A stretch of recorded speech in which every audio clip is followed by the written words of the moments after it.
There's an interesting statistic, 16 Vande Bharat trains in 100 days. In fact, the Prime Minister said that, there is one Vande Bharat train being released every 15 days. In fact, the average works out to one Vande Bharat a week. So clearly, there is Namo Rail, shorter distances. There's Vande Bharat. The sleeper coach are going to come about. But we also see a lot of people, the demand for railways is growing. Airfares have really gone up. Festive season is coming up. How are you trying to tackle this increasing demand for railways? So there are 4 aspects to your question. I'll address all of them one by one. For the festive season, we have deployed record number of special trains. In the recently concluded summer season, we had deployed more than 20,000 special trains. In the previous Diwali and Chhath, again there was a record number of special trains. Just recently concluded Ganesh Chaturthi, we had 342 number of specials. So that same spirit we will continue. As you said, rightly pointed out, the demand for railway travel is increasing every day, and we are augmenting our infrastructure in a very big way.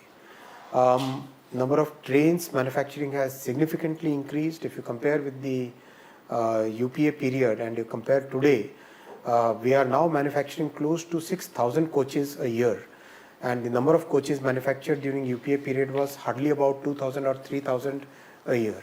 So that's a significant jump. Number of locomotives, 1,200. That compares to number of electric locomotives during UPA period was about 200, 300. So massive change has happened. New tracks are being laid.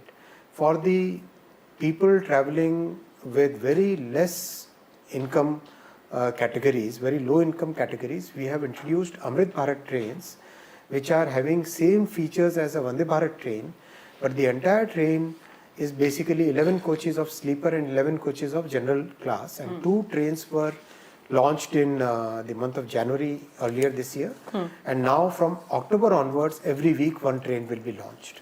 So we are focusing on the lower income and the middle income.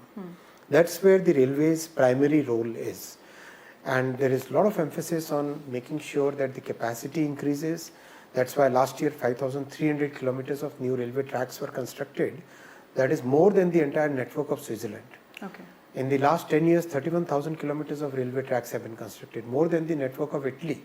So that is the kind of focus which Prime Minister Narendra Modi ji has put in augmenting the railway network, the railway facilities, because throughout the 58 years of Congress rule, railway was totally neglected. It was ignored as a means. It was considered as a political tool. It was not considered as a tool, as a department which can bring about a big change in people's lives. Right. That's the change which has happened during Prime Minister's tenure. Mr. Vaishnaw, is that also your answer to the fact that there's this criticism that there's so much focus on Vande Bharat that the other trains get ignored?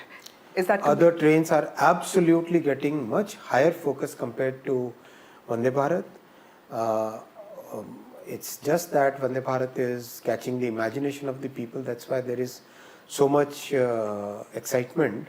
But we as railway organization are very much focused on making sure that the lowest income categories of our society, they get very affordable rail travel. As I said, 16 Vande Bharats, but 108 trains in which general coaches have been augmented. Right.